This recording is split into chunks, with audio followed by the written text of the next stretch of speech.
Hello, and welcome to Unit 4. I am glad you're here. We're going to be talking today about achieving and sustaining impact in nonprofits, and can't wait for the conversation. First, want to check in with you on how you're doing. I hope that your group work is going well as you're doing presentations, that's all making sense. By this point, you should be looking forward a little bit to some of the group projects that we have around the SWOT analysis, the grant writing project, starting to kind of figure out how your group is going to approach that, thinking of some ideas. A memo about that is due here in the not too distant future in a couple weeks. So kind of keep that in mind. And again, reach out to me if you have any questions about group work.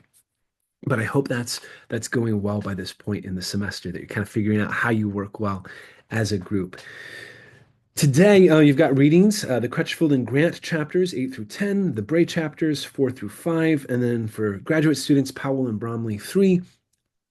I've really enjoyed the readings this week, and I hope you have too. Your assignments include this lecture video, your group presentation that you should be watching from your classmates, and then the discussion board posts, the reading quiz, and Group One's presentation for Unit 5 is coming up. So keep those things in mind, and those are your assignments for the week. All right, for this unit, we're going to do something a little bit different. We have so many different things that are being talked about in these three books that I wanted to stitch them together a little bit more cohesively.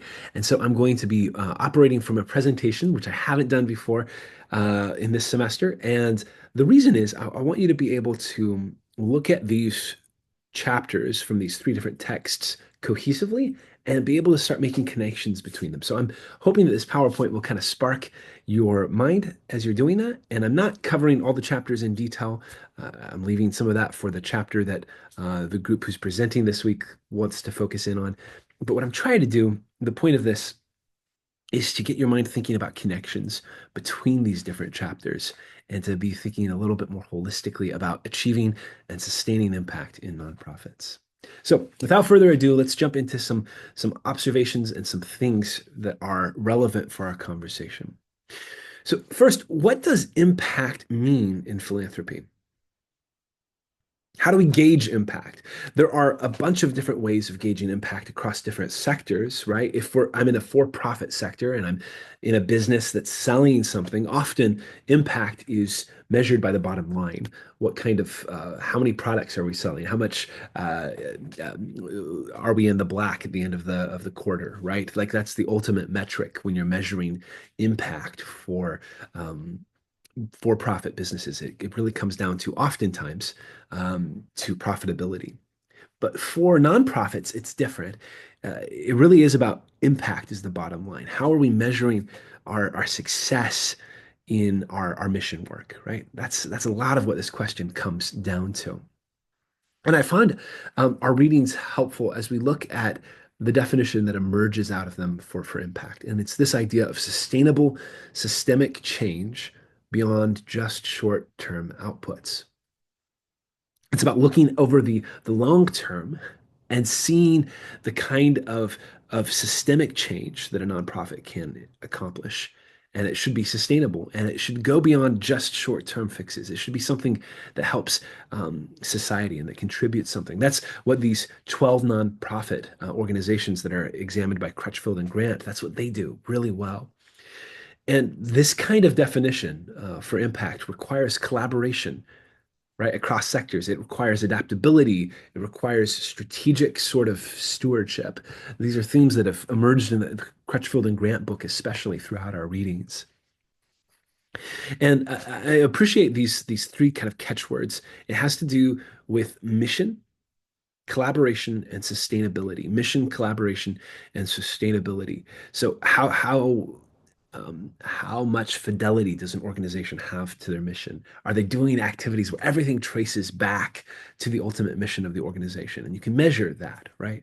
You can also measure collaboration. How do they work with others across sectors and in their own sector, right? And sustainability. Are these things that are put in place, are they able to last over the long term? Are they able to be replicated? Do they drain an organization's resources, or is it something that is a cycle that can keep being renewed and keep being invested in? And that's what we're looking at when we look at the word impact, when we measure the impact of a organization. in this context.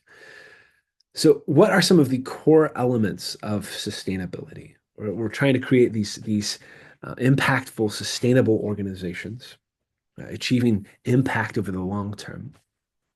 And there are some coordinates that arise out of the Crutchfield and Grant book that are important to highlight here. It starts with people, right?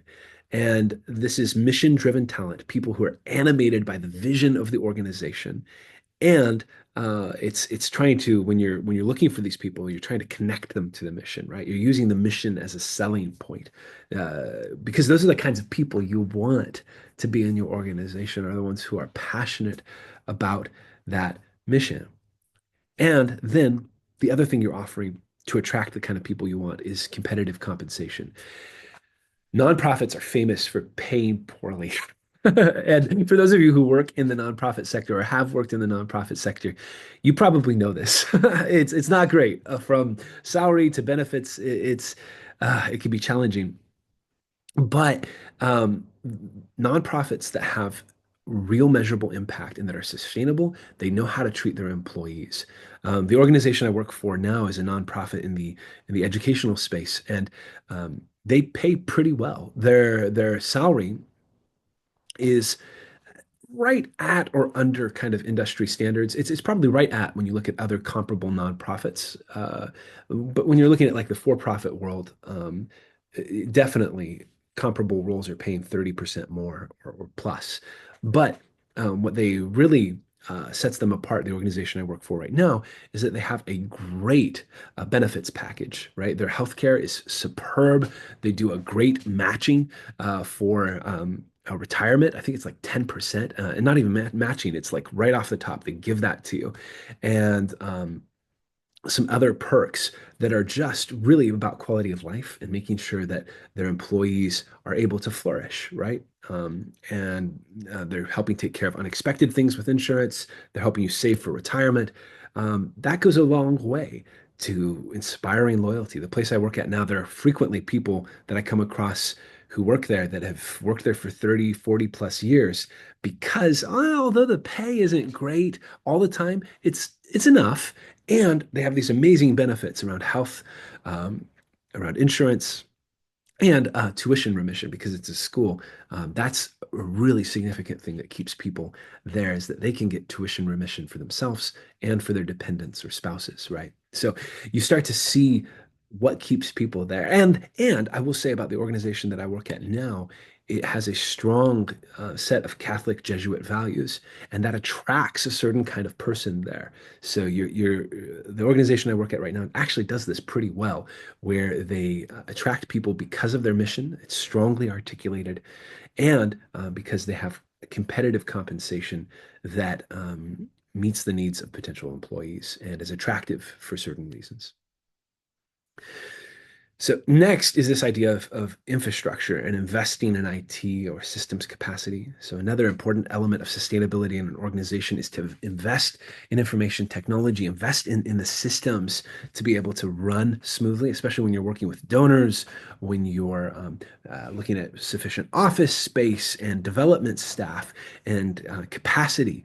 That's something that can't be ignored, and it's not as flashy. It's not as visible all the time, but sustainable organizations, they invest in those systems that allow them to be productive and effective in the long run.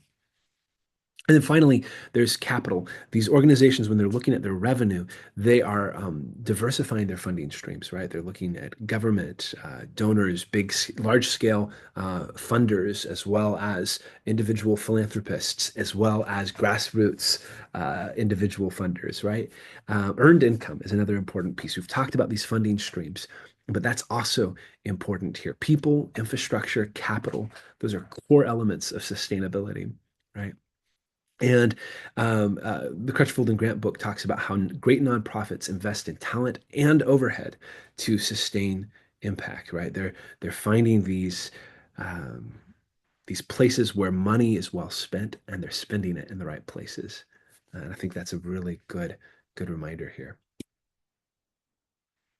Okay, so here are some of the strategies we've been talking about so far all semester in the Crutchfield and Grant book, and thinking of these as ways of enacting systemic change. So these later chapters were kind of wrapping up the six practices in the Crutchfield and Grant book, and they refer to them as a virtuous cycle of impact. That term's come up before, but when we think of these six practices, that's what they are. They're a virtuous cycle. They reinforce one another and they build on one another. And as a reminder, they are advocate and serve, make markets work, inspire evangelists, nurture networks, master adaptation, and share leadership. And all of these reinforce each other. They start to create a synergy, right? Like I come from a small town that's like a farm town, and so I have all of these farming metaphors in my mind. But I think of growing up hearing about how one horse can pull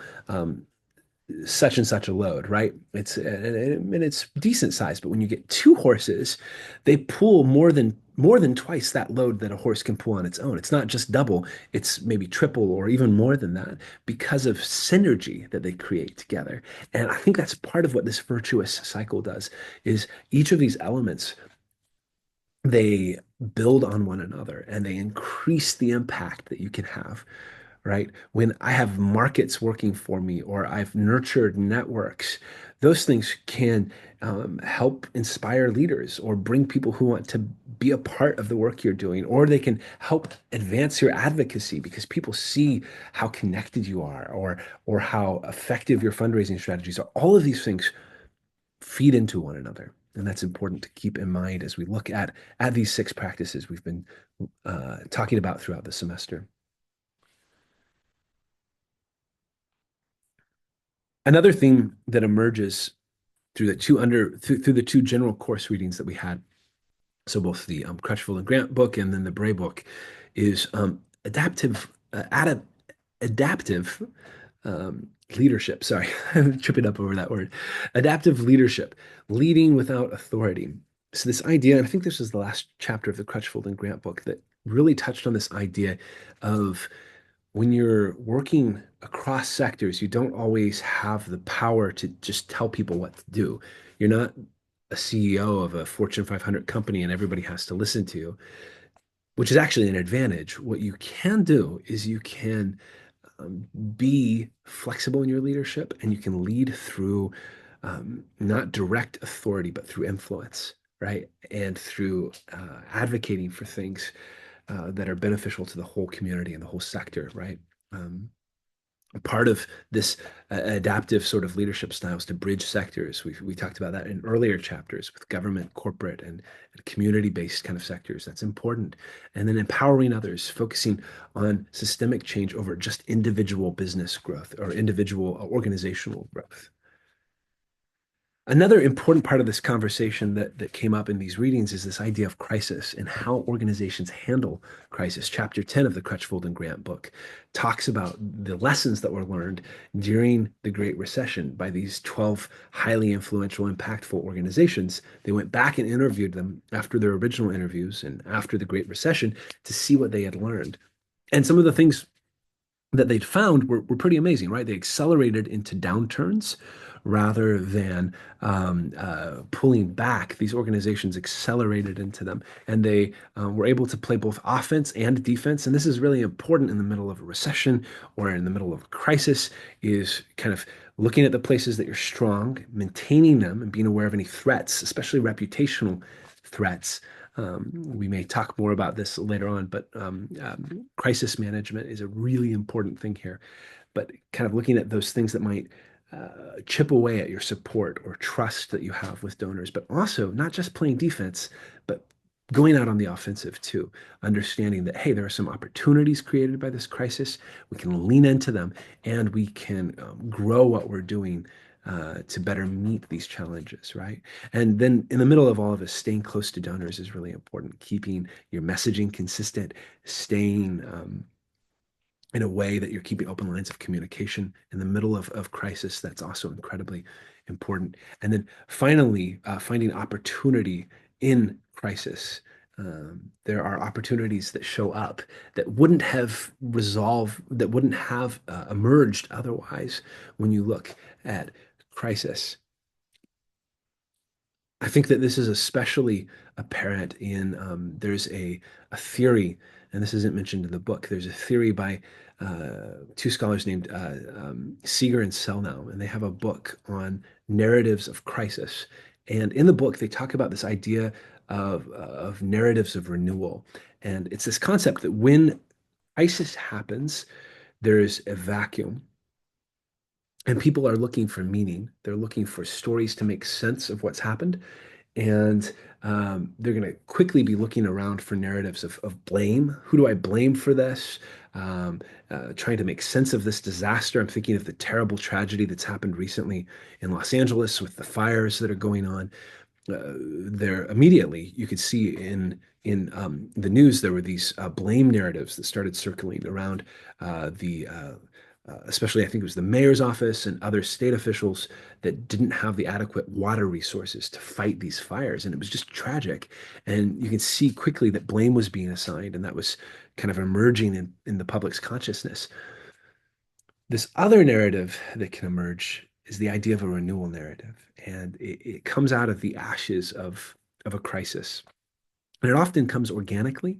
It's not a marketing slick message, but it's this message of resilience and community coming together and saying, "Hey, we can weather this together." And you often see it in crisis. You already see it in the California, in the Los Angeles wildfire example. There are people coming in and donating money. There are people talking about rebuilding and reimagining. And it's not just going back to what we had before, but it's seeing the crisis as an opportunity to even dream and imagine better than what we had before, to see it as an opportunity for renewal. Although painful, it can lead to something that's really beautiful.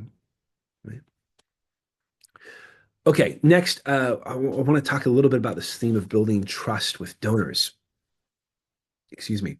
Um, Especially the Bray book was looking at this idea of donor relations, and this is really important for an organization to have impact. I know for me, I come from a background that highly emphasizes the programming end of nonprofits. And that's great. That's what both my wife and I are heavily invested in our careers in nonprofits. She's a was a public librarian for a long time. She is in arts management now, and her emphasis has often been programmatic. Right? How can we create programs that meet the needs of our communities, that leverage our resources to really do our mission work well? And that's where my mind often goes. But this other piece, and this is a lot of what we're focusing on in this class, is how do we create messages and systems and trust and relationships with donors to be able to fund that work and to be able to grow the organization so that it's not just subsisting, but so that it's thriving and that it's really able to live into its mission well, right? And a big part of that is building trust with donors. One of the things that comes out is this idea that transparency equals credibility. And um, I would caution that transparency sometimes, especially as a comm scholar, I get nervous around this word transparency because it can be used as kind of like a what's called a God term. It can be used as something that's always good. It's like, oh, transparency is always a good thing, and especially in interpersonal communication, transparency isn't always a good thing. You don't necessarily want someone that's sharing every detail of their personal life with you, right? But when we're looking at transparency here in this context, it's a little different. In the terms of a nonprofit organization and organizational transparency, what we're talking about is systems of accountability, systems that allow someone to, at a glance, make sense of where the money's going, of how the mission work is being done, of the trustworthiness of an organization, right? And there's a lot of systems that you can use to go look these things up. Something like GuideStar. There are other databases that allow you to see these reports on companies. Often they're coming from their financial IRS reports, but they will rate companies on how well they're stewarding public dollars, how well they're stewarding donations and living into their mission work. And this is really important for an organization to proactively engage with. It's not enough to just do the bare minimum of reporting or doing your taxes. You have to really treat uh, transparency, right? This accountability as something that's important for cultivating relationships with donors long term. Because especially when you're looking at more high ticket philanthropists and donors and family foundations, things like that, they are looking for track records of accountability, of being an organization that one can make an impact and do deliver on what they're talking about, but two can do that over the long term without financial mismanagement, without waste, without creating scandals. And these paper trails are really important for determining that, right? So the text recommends things like sharing financials, right? So $4 feeds one person. Those are effective for marketing messages and especially grassroots funding and helping people imagine what their money is doing. But also, you have to also do the dense reporting too, the kind that has reams of paper and that's not necessarily flashy or engaging, but it paints a holistic picture of what the organization is doing. So both are important. Um, a few months ago, I got done designing and creating a annual report for our organization, and it was more on the consumer friendly end, right? It has pictures and stories, but it also had the hard numbers of how we were spending money, where our funding was coming from, and then those are publicly available, right? So, in addition to sharing financials, it's not just looking at activities and what's being done, but it's looking at outcomes, right? And this number here is helpful. 56% of donors give more if they trust the effectiveness, right? So when you're telling the story about the work that your nonprofit is doing, maybe you're working with a no-kill animal shelter, right? And it's looking not just at the activities that the organization does, like, oh, we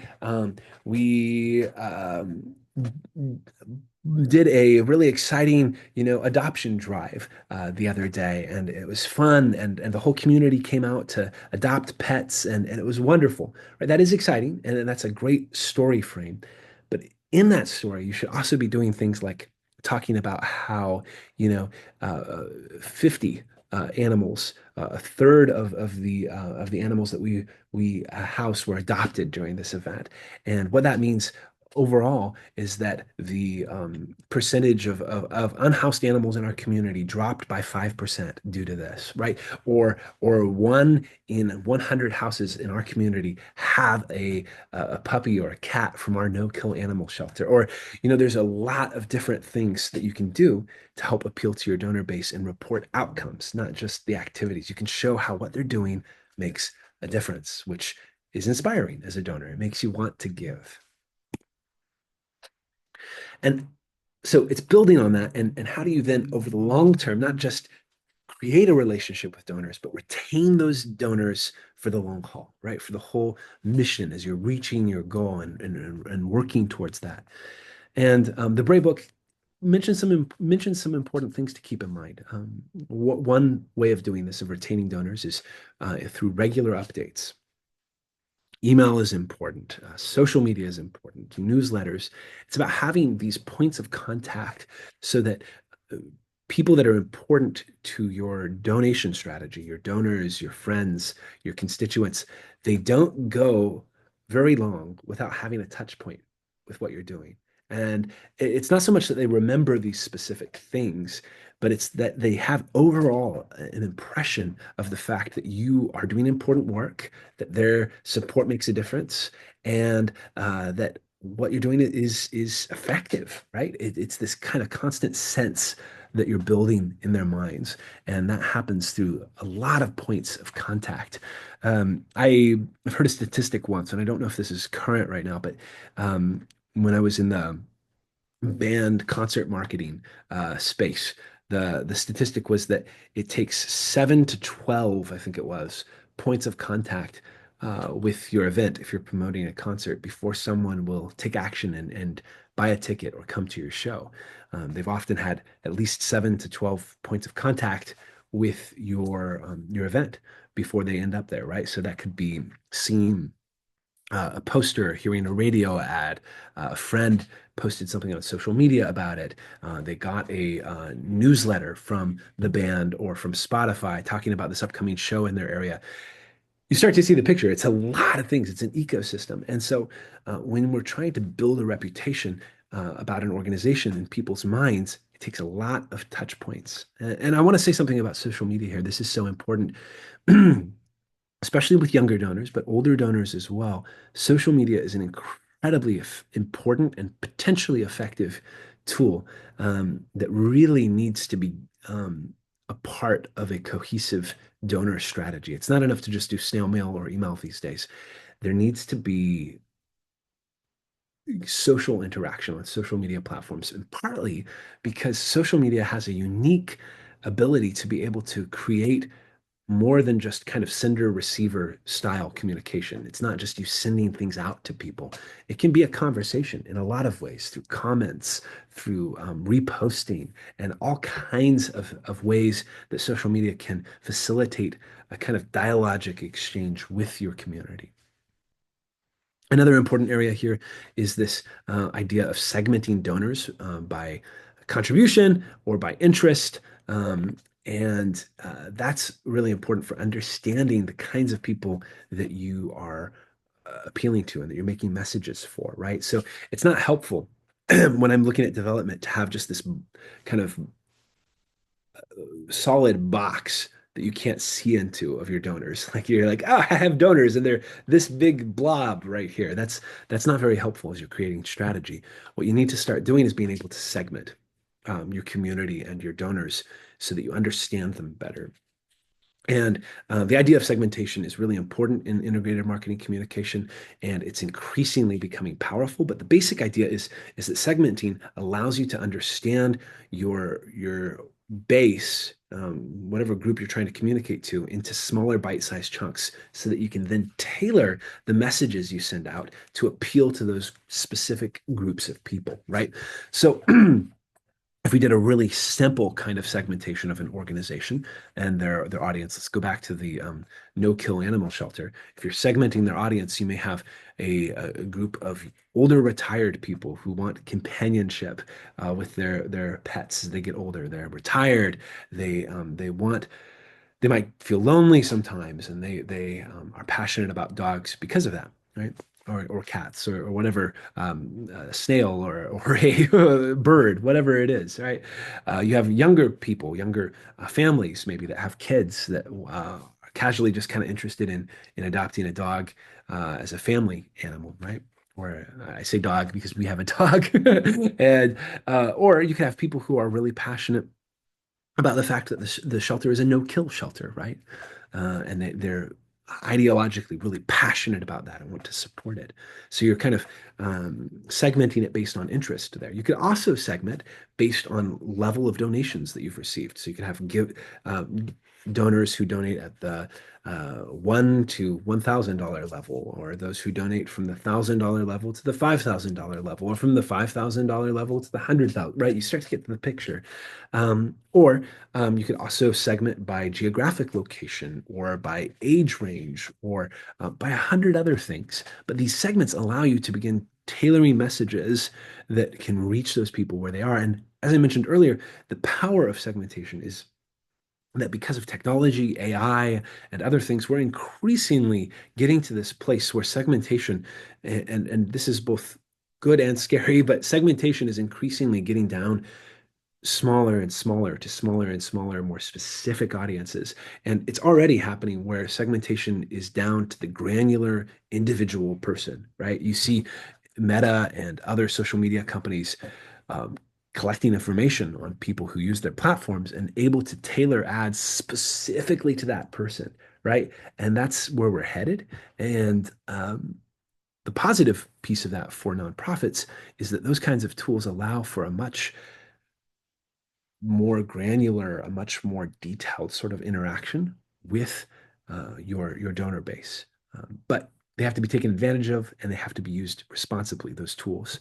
Uh, It allows, when we start to do more and more segmentation, it allows for creativity, right? It allows us to tailor something that is meant for individual donors and that will speak to them. Imagine being able to know if your donor would appreciate a handwritten note or if they'd rather a quick email or a quick text or a quick phone call to be thanked. That kind of information is not an impossibility anymore, and that's um, can be a really powerful tool. Okay, so we're talking a little bit about philanthropy, which I also think is important for this conversation about impact and sustainability, because philanthropy shapes a lot of the world that when we're looking at nonprofits, these kind of motivations from big mega donors. And we've talked a little bit about this already, but you have these throughout the history of nonprofits in the US. Philanthropists have played an important role from John D. Rockefeller to the Zuckerbergs to um, Mackenzie Scott, formerly Mackenzie Bezos. These big mega donors make a big influence, and the way they go about doing their philanthropy really shapes the field in a lot of ways.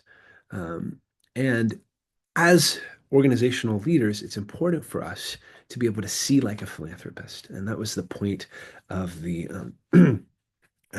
chapter from the graduate level reading, this idea of seeing like a philanthropist. And some key takeaways, just real quick, is this idea that wealth sources often shape priorities. So when you're engaging with these high ticket donors, these philanthropists, understand their background and their biography. It's just as simple as that. It's as simple as a Wikipedia search, honestly. But if you look at someone like, excuse me, Mark Zuckerberg and Priscilla Chan, you can see how their background and their biography influences their giving, and even especially their wealth source. So Mark Zuckerberg is heavily invested in technology, and the way he approaches grants and philanthropy reflects that. He treats everything like it's a tech startup. And for good and for bad, right? The book talks about the kind of disastrous $100 million gift they gave to a school district, and they tried to structure their stipulations that the grant be used like you would use inside the context of a tech startup, and it didn't work. And it's really important to understand the background that people are coming from and how that shapes how they think things should be done. Because often these people who are high ticket philanthropists are incredibly successful in their own right, and they have a distinct vision of how to achieve desired outcomes, how to achieve effectiveness. And if your system doesn't fall in that, they may be less inclined to give you money. Mackenzie Scott is one of the few people who is giving right now in a very, very different way. She gives these large scale donations in the sums of a couple $1 million often without any strings attached and without giving any kind of guidelines for how the money needs to be spent, which is pretty incredible, honestly. It allows these organizations to keep doing what they're doing well. She's gotten some flack from that, but I kind of wish all philanthropists were like that because they're good at earning money. They may not be good at creating social change and creating deep impact in the way that nonprofits do. So, something to keep in mind and something to understand as you're talking to them, being able to understand their biography, where their wealth source comes from, those kinds of things are helpful as you're trying to see like a philanthropist. Second thing to consider here is this idea of power imbalance versus the public good. So if you've been in philanthropy long enough, or in nonprofits long enough, you probably already starting to see how doing good and giving money, it's wonderful, and yet it also does create power imbalances, and it can it's not always a clear cut sort of money given equals public good. Sometimes they're pulling in tension with one another, and as a nonprofit leader, you get to stand right in the middle of some of that in helping to responsibly channel money in the right places and understanding different societal things that happen. I mean, Pittsburgh is a great example of this because Pittsburgh is so influenced by its nonprofit sector. I might have mentioned this already, but the big kind of controversy from a few years ago was the fact that Pittsburgh has so many powerful nonprofits in its community that sometimes it can hurt the city, right? And you would think that wouldn't be the case because nonprofits doing good outcomes, right? You know, and one of the key examples of the harm that can be caused by a nonprofit in Pittsburgh is has to do with property taxes, right? The city of Pittsburgh gets a lot of its income and revenue streams from property taxes, and except nonprofits don't pay property taxes; they're exempt from paying um, taxes. And when you look at a community like Pittsburgh, where nonprofit organizations own 26 to 30% of property, you can start to see how that makes a big impact on the city budget and on the bottom line. If they're not paying property taxes, some of these massive property owning nonprofits like the University of Pittsburgh, Carnegie Mellon, Duquesne, right? Then the city is left to pay that bill and to foot that gap in budget that would have been covered by um, tax-paying property owners. See, so it's not always clear cut on public good and power in nonprofits. Okay, so key takeaways as we end today. Achieving and sustaining impact. This idea of collaborating across sectors is important. It's been important in multiple chapters and kind of conversations we've had, but it continues to be. The idea of being able to adapt to crises creatively, fast. That's really illustrated by the conversation we were having about the Great Recession and how nonprofits responded to that. And then finally, engaging with donors and stewarding with transparency. It's important always in nonprofit sectors, but it's especially important right now as more and more uh, wealth gaps open up between wealthy donors and kind of the general population. We see a shrinking middle class in the US, and more the way in which donations and money is used by nonprofits really matter. And having transparency around that, being able to steward those resources with integrity is important. And those things can help as we're looking at sustainability and long-term impact. Hey, thank you so much for tuning into this lecture. I hope your week is going well and that other classes are going well. If we were here in an in-person class, I may take a second to check in on your mental health. We're in week 4. Just say, hey, you're doing okay. Uh, I hope your workload isn't too much right now, and that you're getting something out of this. That's the whole point of learning here, is that you're able to grow and expand your perspective. So. If we were in person, I would ask you that in person. So I will include that here in the video as just a check-in. Are you okay?